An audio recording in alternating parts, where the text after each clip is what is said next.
Dear listener, I'm recording this with such a heavy heart. I just got to know about the sudden demise of Sidra Jafri, who was the guest for the episode 73 of the show. Sidra lost her life today to the burn injuries in a fire that broke out in her apartment. Sidra was a great person and she never failed to astound people with her love and grace. My conversation with her on this podcast has helped me and a lot of listeners begin their self-awareness journey. And for me personally, the episode opened up a lot of realizations. She had this beautiful gift to share with the world. The world lost a very special human being today. My thoughts and prayers are with her family. May God provide them the strength to deal with this unimaginable time of grief. Now I'm rebroadcasting my conversation with Sidra. If you have a problem, just move. You are not a tree. People think they are trees and they have to live with the wrong decisions. If they just made one wrong turn, now you have to live with that turn for the rest of your life. I don't believe that. I really believe it's okay to make a bad decision, but it's not okay to live with that bad decision. This is episode number 73 of The Inspiring Talk with energy healer Sidra Jafri. Welcome guys to The Inspiring Talk. My name is Vijay Gautam. I am host for this show. Each week I interview today's most successful and inspiring personalities to help you realize your inner potential.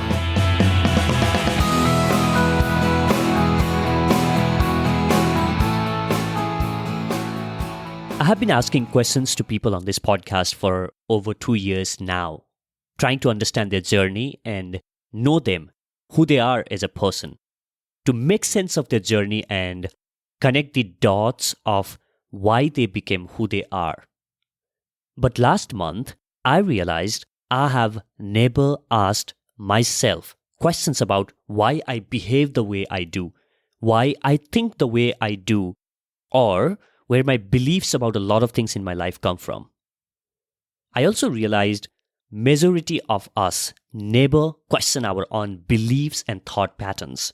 And probably some of those beliefs are not allowing us to propel forward in our life. And we continue to live what my guest for the day, Sidra Jafri, calls a programmed life. A life that you did not consciously choose. The life that you are living with beliefs, behaviors, and values that you developed as a result of your upbringing, such as beliefs of your parents, society, education, and so on.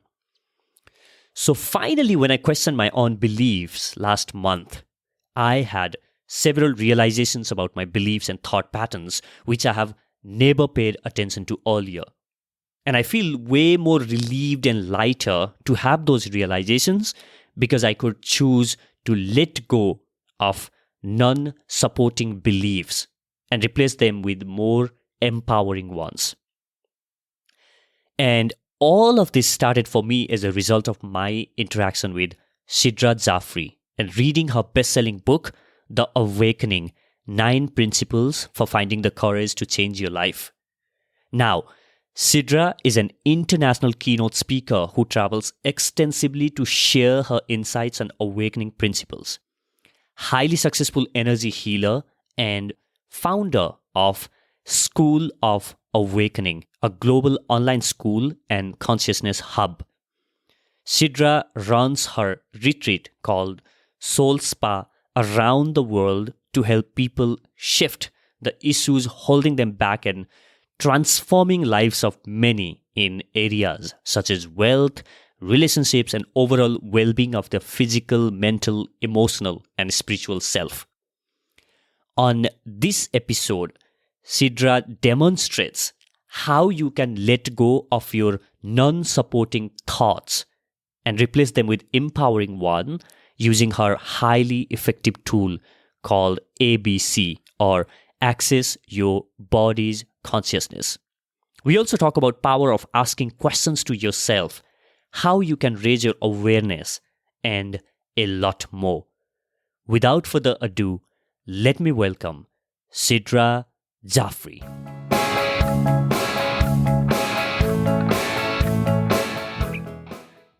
Welcome back inside this episode, my friend. We have Sidra Jafri joining all the way from UK today. Sidra, thank you so much for your time. Welcome to the show. Thank you so much for having me. My absolute pleasure. Yeah, so Sidra, I have heard you speak back in 2014 when I was just getting started with my personal transformation journey. And I remember listening to you and telling to myself that she is so authentic and speaks from her heart. And her aura is so warm and filled with love. And here we are 5 years later having this conversation. So thank you so much once again for being on the show. So Thank you so I much. I'm really enjoying this because you actually picked up on the very thing that is the most important in any connection, which is the aura and the warmth. So thank you for picking it up. thank you so much for spreading that. And I'm so excited to be sharing the same aura and the loving vibe that you spread wherever you go with my listeners as well. And I'm sure they will be able to feel that throughout the conversation that we're going to have. I think the good place to start this conversation would be by talking about self-worth. The whole Mhm. journey of awakening for you started as a result of a phase in your life where you were not feeling enough, where Mhm. you were not feeling that you were not loved enough or you were not worthy enough. And I'm sure a lot of people listening to this could relate to that particular feeling. So take Yes. us there and talk about that phase of life. And we'll go more deeper into dissecting the feelings and where does those feeling comes, from. So first, take us back into that phase of your life and talk to us about what was it like being on that moment. If I tell you the honest truth, would you believe me? Absolutely. So I had the opposite of self worth issues, believe it or not, because the Hmm. background I come from, it was a very community based environment where everybody was always talking to everybody. If your mom is not there, then some auntie will look after you, and nani's there and chachi's there. So the in maybe it's my generation, but in my days, self esteem was only thing was for girls really was how good is your color. You Hmm. understand how Gora are you, if that makes sense. Yeah. So that's why I did not really question my self-esteem. The thing that really, believe it or not, that really awakened me was when I had everything. I literally, by the grace of God, had everything, and I was sitting there and I was looking at my life, and I was thinking, why am I here? Like every single day, literally, is the same day. Every weekend is the same weekend, just with different people. And every year, we're doing the same thing. And that really broke me in a way that I actually thought that I have got my happy moment. I've got really nice kids. I've got really nice career. I am living in a brilliant country. Everything is well, but all is in the well. That Hmm. undefinable feeling of restlessness that I'm in some other country, and even though everyone's loving and kind and caring here, but everyone's busy, really Hmm. really busy. And that really shook me, and I realized, wow, we really are on the verge of self-destruction, because when we are going to the moon and we're mining the moon, and we are unable to realize why babies are being born with brain tumors and why we have mental disorders, so there's something is really missing. That's when I realized, I think it's the awakening to the inside out life that is really missing from us. Inside out life is transparent, it's real. There's no hiding, there's no shame, there's understanding, there's respect. And Hmm. that's what got me on this journey. So my journey of awakening had, funnily enough, nothing to do with self-esteem and self-worth. It was to do with love. And Hmm. not that I'm not loved, but I'm loving everybody, but no one's loving themselves. Mm. And that was my real war. I always say to people, our war is not with enemies. Our war is with friends who have become their own enemies. So, So yeah, go ahead. now I'm saying that's what I personally feel as an unconditional love is a vibration which is not an emotion, it's not expectation, it's just a sense of beingness which allows you to just be a good person. We are trying to be a good businessman and a relationship counseling and this counseling and that counseling. I think just be a human first, understand why God gifted this earth and awaken to the gift that we have, then we appreciate and respect, then look at the doom and gloom that's predicting can actually go away if we awaken. I want to take a step back and we are going to get details of the awakening and we are going to go into the principles of awakening as well. But for somebody to even realize that there is some sort of void or some sort of realization or emotions that's playing within ourselves, we need to have that awareness, right? So could you put in a simple terms for people who might be listening? And the reason that I'm asking for you to put it in simple terms is because there might be a lot of listeners who would be listening to the concepts that you're going to talk about for the first time in their life. So could you please break down what is awareness and how can one improve their self-awareness? Where do they begin their journey? So awareness is what you know. And the beginning of this journey is that the map of what you know is not the entire world. This is your universe. And you are living, your universe is part of everybody else's world. So awareness is having an understanding that you are not alone. That is the journey will begin. Then if you're not alone, then who is around you? Then you ask quality question.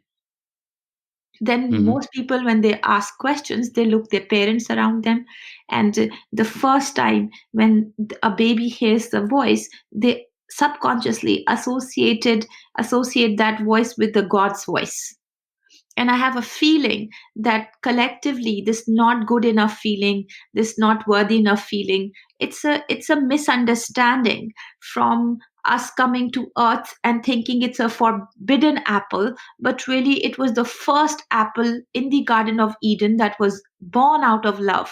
So what I'm trying to say that the awakening is really about having that understanding that you have a self. You are not it, you have a self. That's why science has been able to divide it into parent self, adult self, inner child self. I say mother, father, and God self. And once you recognize that there is a mother in you which is always looking to nurture you, there's a father in you that's always looking to guide you, and there's a part of you that is creating this experience here. Yeah, I think that's a powerful way to put that, and I'm still trying to process that.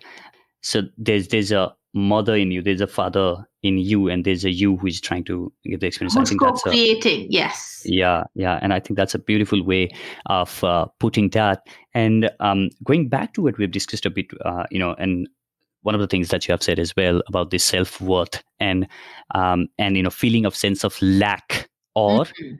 fear or any of those beliefs that we have. And on your book, throughout the book, you discuss this um, and all of these sort of, let's say, insecurities about ourselves or Mm, the fears or the blockers that we have in our life. mm, And you say that that comes from the cellular memories or and these memories stay as fragments, what you call, right? So could you share what are those fragments? And people have always been telling like brain is the is one of organ that carries memories, but now we are talking about the cellular memories, that each cell carries the memories of the event or trauma or any incident that has happened in the past. So could you share what are those fragments and why it is important for someone to understand this if they want to get unstuck in their life and move forward? okay, so have you heard of that theory, Pavlov's dog theory, Mm-hmm. where Yes. Yep. where Mm-hmm. they rang a bell and they will give the dog this food, and they will ring Mm-hmm. a bell and give the food. And then they realize that as soon as the bell is rung, the dog decides, or the dog is salivating.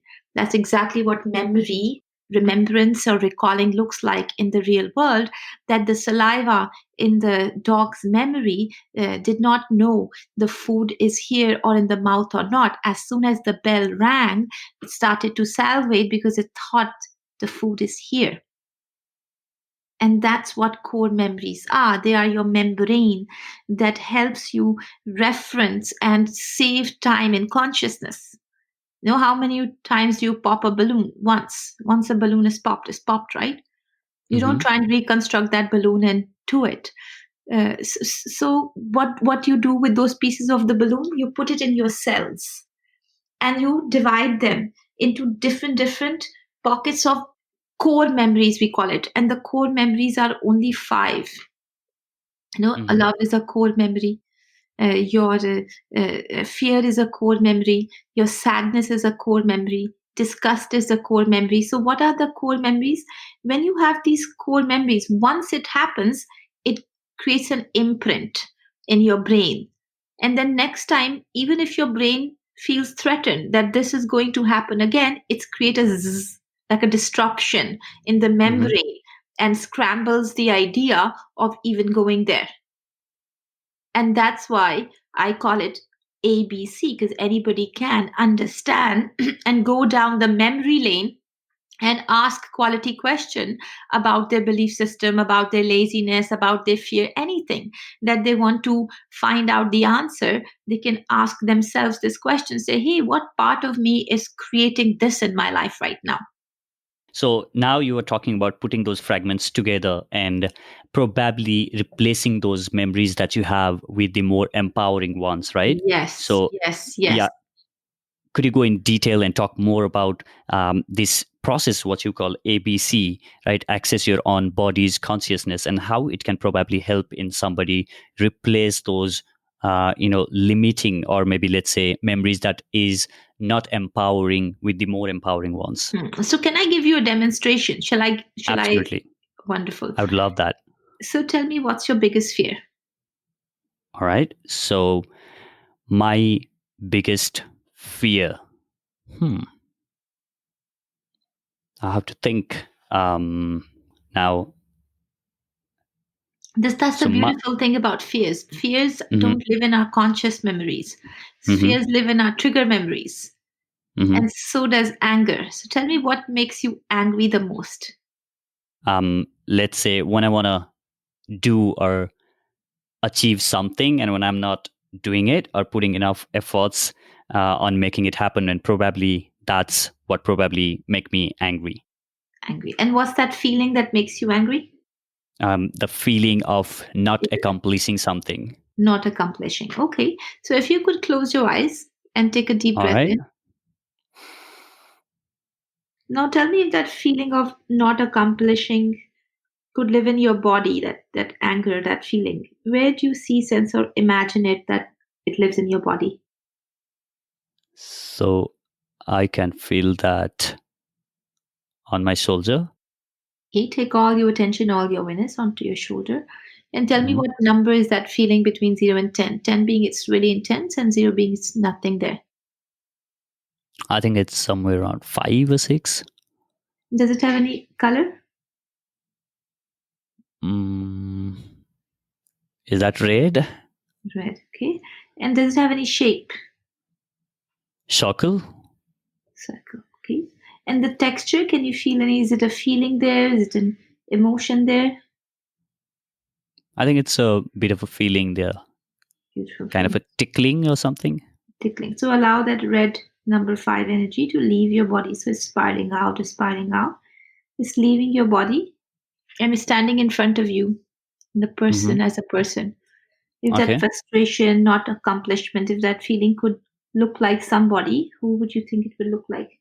So should I name a person or? Yeah, in your mind's eye, that red feeling number 5, it's come out Hmm. from the back of your shoulder. It's come out now in front of you, and it's personified.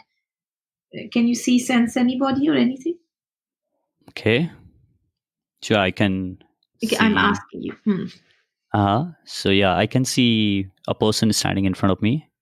Okay, is it a male figure or a female figure? Male figure. Is it you or somebody else? I think it's me. Is it a younger you or older you? I think it's younger me. And how old is that younger you? 23. Where did that number come from? How does it look? How does he look? How does he feel? This 23-year-old you. Sorry, what was that? This 23-year-old you that you said 23. Just how does it look? How does it feel? This 23-year-old you. If it could speak to you, what would it say? Okay. Could it speak to you? What would it say? It's not. It's not speaking to you? Yeah. Okay, that's okay. Relax. If you could speak to this 23, did something happen when you were 23? Not really something that I can remember. But the number came from you, right? Yeah. I'm just trying to make sense of why that 23 came out. That's fine. If you could speak to that 23 number and just imagine wherever the 23 came out, this other conversation will come out as well. So if you ask, okay, what does it mean and how does it represent, what would it say?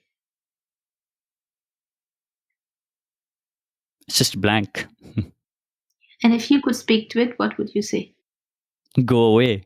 So I'm going to say some words, you repeat after me, okay? Yeah. Say to that space, thank you. Thank you. For being there in my shoulders. For being there on my shoulders. I don't know why you are there. I don't know why you are there. I don't remember. I don't remember. What happened when we were 23? What happened when we were 23? The good news is. The good news is. We don't need to know. We don't need to know. Everything that was in the past. Everything that was in the past. Is in the past. Is in the past. So with love. So with love. I release. I release. This consciousness. This consciousness. Of red. Of red. Of red. Feeling of inaccomplishment. Feeling of inaccomplishment. I release it. I release it. And replace it. And replace it. With eternal contentment. With eternal contentment. If contentment had a color, what color would it be? Green. Green. Is it a warm feeling or a cool feeling? It's a warm feeling. So imagine that green warm feeling. You're breathing it in. And you breathe out. All right. All right. Again, take one breath in again. And out. Tell me, how does your body feel? It feels much lighter. Wonderful. That's what ABC actually does. It allows you to stop the noise out from the outside and go and listen to the whispers of your soul from the inside. And the questioning technique and the 9 principle are actually like a framework to help you move from one identity center to anyone that you choose to pick. What we have just done is very powerful. So, Sidra, can you just break down what we have just done for the understanding of listeners who have been listening to us? So, how does this process works, and what are the, if you have to break it down on the steps of what we have done, what would those steps be? So the steps are very simple. It can be as simple as the palm of your hand. Step 1 is identify. First, you don't know what you don't know. Meaning you have to identify if it's a pain, it's happening in the physical body, there must be an emotion attached to it. If it's an emotion, but you can't find a home, it's like an anxiety or fear. So there must be a body location there, which is you don't know about. So you identify it in your body. That's what we did. We said, okay, if that feeling of inaccomplishment, when you wanted to do, where would it live? You said in the shoulder. So we identified it. Then we said, okay, acceptance. What is it saying? Nothing. Does it want anything? No. We accepted whatever that feeling was saying. Then we released it. How we released it? We just let it go. What did we say? We say, I don't know why you are there. I don't know what will happen, but I choose to release you. So once we released it, the third step, then it's important to have the fourth one, which is replacement, because nature Mm. fills the void, right? So Yeah. we said, okay, if we are releasing this feeling, what are we replacing it with? I said contentment. So if you are frustrated and you're like critical on yourself, then if Mm-hmm. you are flip it, who are people who are not self-critical or frustrated? The content Mm-hmm. people, people who are contented. And that's why you chose contentment. So we replace that feeling with content, and the celebration or integration is the breathing in of all the consciousness. Thank you so much for driving this whole thing and letting me experience firsthand from you. So I think that's just very powerful. And what are the different, let's say, cases or scenarios where people can use this? One is obviously like the feeling that I had, which I share right here, Hmm. or what are the other things that probably people can use this ABC or access your body consciousness technique for? So thank you. They can use it literally for anything, because it's a way to access your body's consciousness. You can insert consciousness of wisdom, power, love, abundance, or you can release consciousness from your body of, let's say, self-loathing or self-criticism. For me personally, ABC, by the grace of God, has helped people with depression, with bone marrow cancer, with all sorts of, I would say, challenges. And it's also helped some young children who are using ABC to improve their grades, children who are using the colors I'm sorry, to improve their handwriting. So I would say the scope of ABC is very range, and anybody who can actually understand the linguistics of anything can read the consciousness of their bodies. Whether that's some emotions that you feel which is leaving you stuck. And I think the whole idea of ABC is about not holding the emotions that's holding you back, but rather than acknowledging their presence in your body and then Yes. letting them go and then replace the same emotions, as you said, nature fills the void and replace with more empowering one that will help you move forward. I think that's a very, very powerful technique, for people to practice and not feel stuck anymore in their life. Thank you. Exactly. You know how Jim Rohn says, if you have a problem, just move. You are not a tree. People Mm. think they are trees, and they have to live with the wrong decisions. If they just made a one wrong turn, now you have to live with that turn for the rest of your life. I don't believe that. I really believe it's okay to make a bad decision, but it's not okay to live with that bad decision. Superb. So now I want to just switch the gears and probably talk about the principles that you have put in a book. And I'm not sure if you remember the conversation that we had last month, where I was saying, Sidra, I don't know what the whole awakening principle is about, and what is it. What does it mean, probably, to go deeper and look within yourself to find answers to your most burning questions? But I must thank you for this beautiful, beautiful book that you have written, The Awakening. And it has helped me tremendously in understanding a lot of patterns that I was going through in my own life. And before we started recording this conversation, I was sharing with you how I had some of the realizations after reading the book and just by implementing the first principle of your book. And as you have beautifully created these 9 principles as acronym of awakening. And so, I mean, before we get into the principles, how do you define awakening for somebody, let's say, who is just hearing this for the first time? Um, that's a very good question. For me, I would define awakening as awareness, believe it or not. Is when you realize what is there, that is kind of waking up, awakening. It's like waking up. That would be the simplest version of awakening. What happened? I just woke up. I just saw something that I didn't see before. To add to that, I still have another question, and I think that and being aware of something, for example, let's say emotion of being angry, it's very simple to be aware of the emotion when you are feeling angry, and it's just simple to realize that what am I feeling right now is anger, or what am I feeling right now, and acknowledging that. It's super simple, but still why we fail to be aware of the emotions when they're happening? Like, is It's, there something? Yeah. yeah, it's because we fail to understand why anger is actually happening, because there's a reason for everything.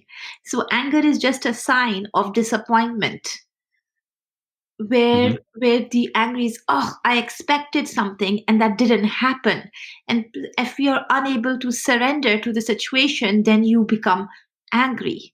The more situation is out of control, the more angry a person feels. So I have a feeling the anger is a result of not being able to let go of the control, and then taking our disappointment out on other people.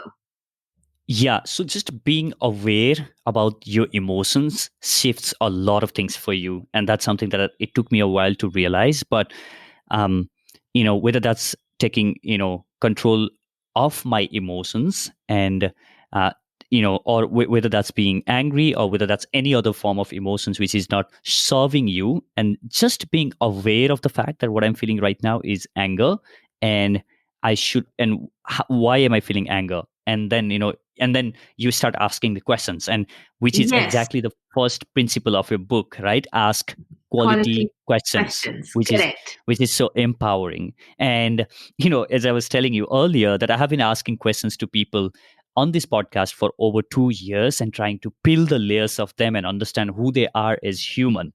And then Beautiful. and after reading your book, I have realized that I have never stopped to ask questions to myself. And then when I did that last week, believe me or not, I came with 10 more questions for that one particular question that I asked myself. And I think Wow. one particular question led to 10 other questions, and that those 10 questions came with a lot of realizations. And this is very important, and the point that I'm trying to highlight here for my listeners is to start asking yourself the questions. And Mhm. Shidra will now, I would now would like to go more in depth of what do you mean when you say quality questions, and probably you want to give some examples of what are the quality questions, related to some situation, or with some examples. Yes, sure. First, one of my favorite saying is the quality of our life is directly dependent in the quality of our questions that we ask ourselves and others. And as you said, the examples would be if something's like, for example, you were working on a great project, and you went out and you came home and your laptop is missing, and it had all of your two years of worth, or 3 years of your material. Hmm. So, as soon as that event comes into your awareness, what do you say or ask? That's we call it your default knee jerk response. And most of the time, when something like that happens, they go to that negative response and saying, why me? Why? Hmm. Why has this happened, God? Why? And then an infinite box of reasoning of, because you're not good looking, because you're not fair enough, because you don't have this, because you're asking the reason for your failure in question. Hmm. So as a result, you will obviously get the answers for your failures, because that's what you ask. Why did I fail? Hmm. So that would be a question to ask when you have done your best and in your absolutely capacity, you have done it. Then you ask the question why, and for what purpose, because a lot of time we just ask why, but we don't ask what purpose. So another better question, when you somebody says, hey, I want this, why? And then you say, for what purpose? What is the purpose that you wanting things? Because 6 terabytes of information go across the globe, and human species are literally overdosing on in indispensable food. So my intention is, instead of creating new things, why don't we find the lost and forgotten gems, which because of the time they are no longer valid or cool. go back to the original ways of being. African people used to say Ubuntu. That means I am because we are. And the awakening's real essence is actually we. Because Mm. when you change all the I, turn all the illness into wellness, when you just change one alphabet from I to E, from willness to wellness. And that's what true awakening is. True awakening is understanding that your body is like an entire universe. And just like a teacher cannot teach a classroom which is disturbing, your body parts cannot function when your body parts are not listening to each other. If your heart is sending a signal out to your brain saying don't make the leg move, and the other part of you is saying no, but I want to move, that's when all the mutiny happens and everything goes haywire.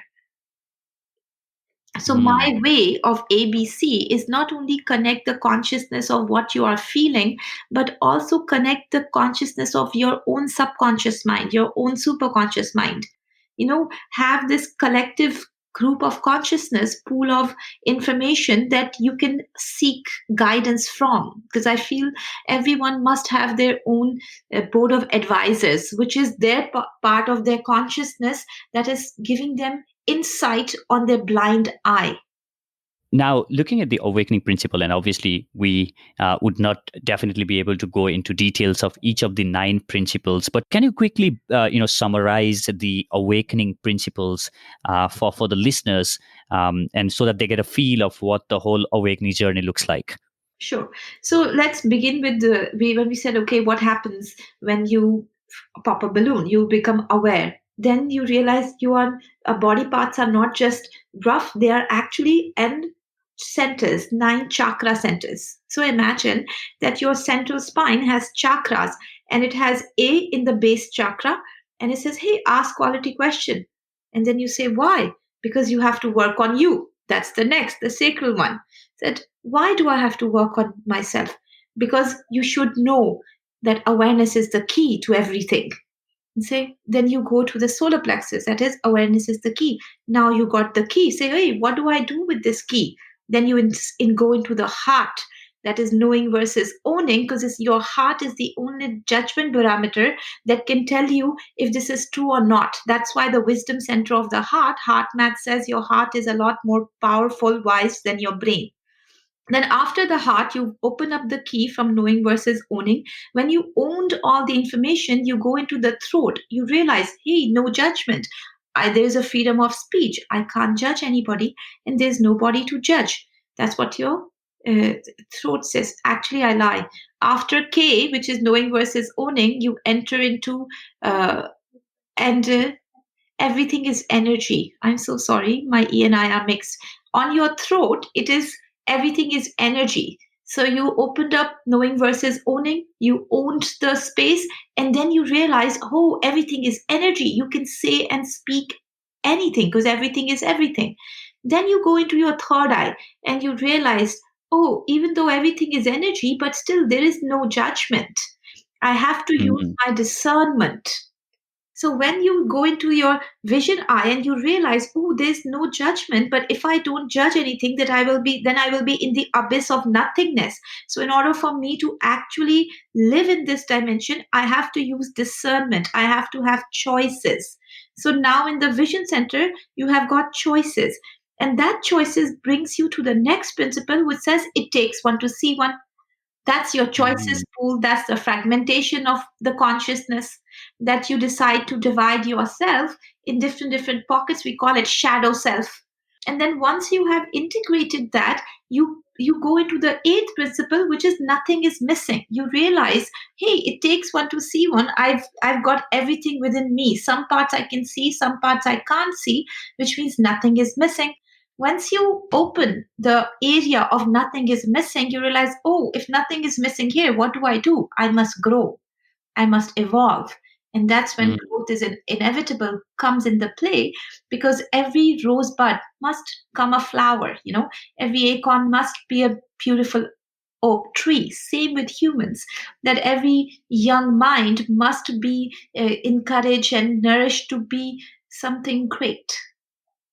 And that's beautiful. And, that's just a glimpse of the timeless wisdom that Sidra has put together on her book, The Awakening. And I've completed reading this book, and I must tell you guys how much information and insight is there. And this book is truly transformative. And especially if you are feeling that you are stuck, whether that's in your relationship, or whether you feel that you are not enough, or whether you feel that you are stuck on your finances, or any areas of the life, these 9 principles help you realize why you are operating those programs, or where those programs even come from. And there are a lot of meditation and practices and daily practices. A lot of them are there on the book, and I highly, highly recommend. I absolutely love the book. So, Sidra, we have already went into detail of the ask quality questions. I want to get into detail of one more principle, and which I think is very, very important as well, and something that we have discussed earlier, is awareness is the key, which is the third principle of your book, right? Mm. And so how can being aware of the certain emotions or aspects of our life help us in moving forward in your life or on the awakening journey? Maybe you want to go in a bit depth of this particular principle. Yes, awareness is the key, meaning be aware of everything. It's like awareness is knowing how much time it takes you to cross a road and what is the time difference between the cars that are coming. If you're not aware of the length or the time it takes you, then you will miss and it will be a case of hit and run. Mm. You understand? So, awareness is the key which unlocks the door of observation. So, observation is, I feel, one of the first important quality on the journey of awakening that will really help everybody, because when you are observing yourself, you're not too attached to your own identity. So if somebody says to you, hey, you look like a donkey, you won't sit and cry, and because you are aware what a donkey actually looks like and you are not that. But imagine if you are a beautiful, beautiful, let's say a bird, and somebody has never seen a bird, and they will say, oh, this is a pigeon. And then you start Hmm. believing yourself that you are a pigeon. That's why observation is very important in awareness, that you ask always, what else is possible? What else is possible? Who else is there? Because observation and awareness helps you to stay humble. You, if you are not in observation, otherwise you will feel, oh, I'm not good enough because there's no one uglier than me. Or if you are the other way around, you will say, I'm the best, there's no one better than me. And both sides are the dangerous sides. So it's just enough is the best way. So just be aware of your Yes, emotions and to yes, everything that's going yeah, around you. be aware and observe. Example, if you're driving a car and suddenly somebody honked the horn, and you have this anxiety coming up to you that you want to feel like cursing that person, just observe and say, is this anger coming from me or someone just honk and the tremor? Because that's what happens. Our fear, our anxiety, they are electronic circuits. They are wires Hmm. in our body, and any kind of loud noise or any, they're like a little baby. When they hear Hmm. a loud noise, they just tremor. You know how they just get up. And same happens into our internal nervous system, that when it's too much loud noises, the internal DNA cellular memories communication, it breaks down. When it breaks down, then the immune system goes down. That's why, if you notice in the awakening chapters, they are always recommending silence, always recommending meditation, always recommending writing. These are the ways to release those stuck and stagnated observational threats, that you are aware of it, that your child has gone out or some car goes out there and you don't know what's going to happen. So instead of just mulling over and keeping that worry inside, you just write it out or you just sound it out, because fear is real. If you keep saying, no, no, no, all is okay, but deep down you have a fear, that's when the problems will happen. But if you understand consciously that I know this is not real, but my mind is making it so, so please help me overcome or transcend this door. And I think that's a very powerful one, because it keeps piling up, and then that eventually, manifest is something one thing or the other on your body, right? And because Exactly. So if somebody asks you what is the size of what is the weight of the coffee mug that you are holding, the correct Mhm, answer would be depends on how long I'm holding it. Because the longer you mhm, hold thing, the more heavier it becomes. So same with energy. The longer you're carrying that memory, that information, the harder it is to access it, especially if it's a guilt memory, if it's a shameful memory, if it's something that you would rather not tell anybody, you bury it in your heart. And that's the memories that carried forward to your children become the genetic coding.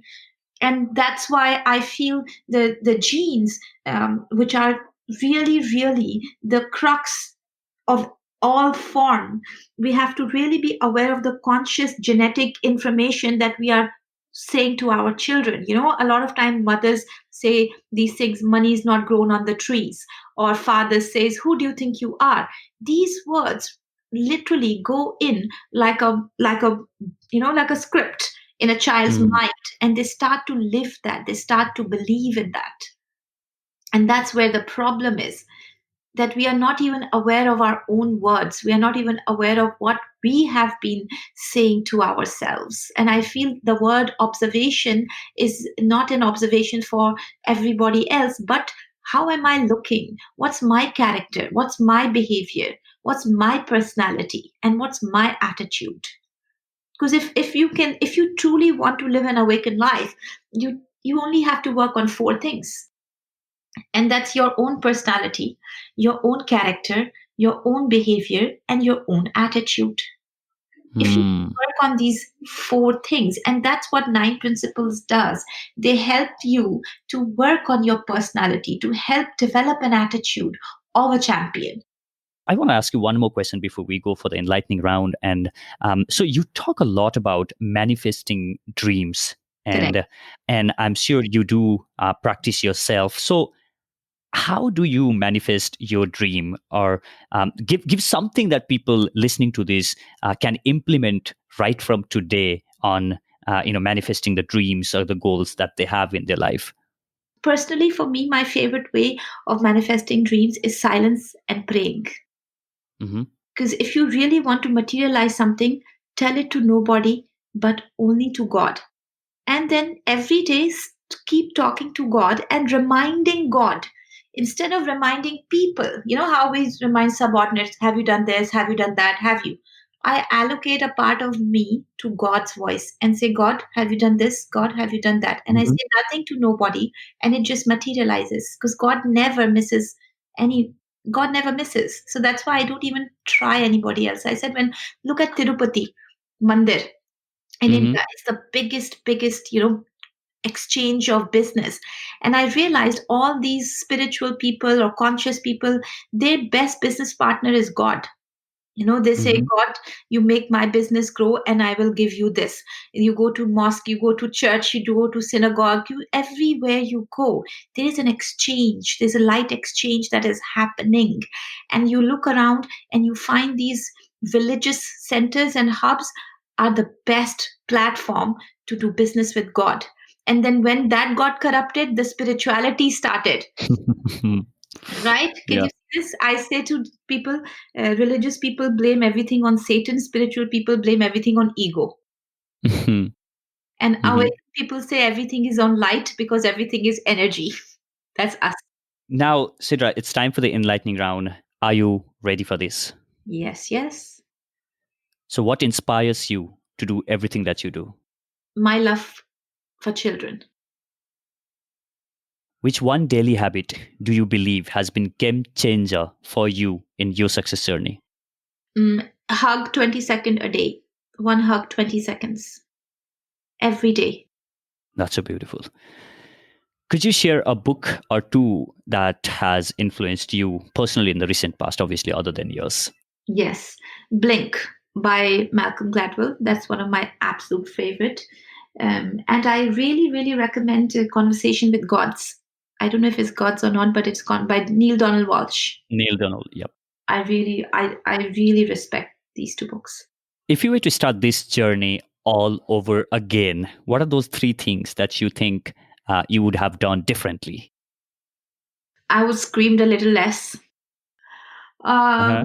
I would listen a little bit more quicker, because I think because of my stubbornness, it takes me a lot to be convinced, if that makes sense. So I sometimes, you pay for the price after you not listened or heard the first time. So I wish Mm-hmm. I had heard sooner. And the third one, I would say that yeah, I wish that everybody experiences the same journey as I did. Super. I have one last question left for you. But before that, if people would like to reach out to you or know more about your work, what would be the best possible way to reach out to you? Is a Zoom platform, and the Mm-hmm. number, it's a Zoom platform number. It's a direct joiner meeting number, 352-367-242. It's an online platform, and it's a flow. People can join. An awakening book club is happening, where people are, ABC corner is running. There are people who are living the book and teaching in meditations in Calcutta, in Chennai. We have people who are delivering the ABC to young audiences of 14 to 21 years old. So all are coming together on this flow, just our gift to the light of the divine. So anybody who is looking for a sound, a good sound, a conscious sound, they can join us on Zoom Flow anytime. Superb. I'll just link that up on the description of this episode. Now, Sidra, here's the last question for you. Imagine that you are standing, and you do a lot of speaking gigs, and imagine that you are standing on this stadium. Mm, And this one is the largest stadium that has ever been built in the history of the world. mm, And there are millions of people on that stadium eagerly and passionately waiting to listen to your message. And you have been given only 1 minute of the time to share the most important lesson that you have learned in your life. What would be your message? My message is that always focus on bones in life. Always pick a funny bone. Whenever you're picking any, there are three types of bone. There's a wish bone that gives you the desire to dream. There's a backbone that gives you the ability, the stamina to grow through life. And then there's a funny bone that allows you to laugh at everything and find comedy in all of tragedy. And I wish and I pray that every single one of us at least have one bone with us, where that's a funny bone. Always keep your funny bone with yourself, then you'll never be alone. It has been phenomenal having this conversation with you, Sidra. Thank you so much for your time. My absolute pleasure. Thank you. theinspiringtalk.com/73. I hope you enjoyed listening to this episode with Sidra. If you did, make sure that you share this episode with your friends and family. I'm sure this piece of information can transform their lives. You can access all the links to resources mentioned on this episode by visiting theinspiringtalk.com/73. If you haven't subscribed to this show, what are you waiting for? Go ahead and do it right now. And finally, don't forget to connect with me on Facebook, Instagram, or Twitter @Bijay Speaks, and let me know what you think about this show. Thank you for listening. I'll catch you in the next. Now, go out there and do something inspiring.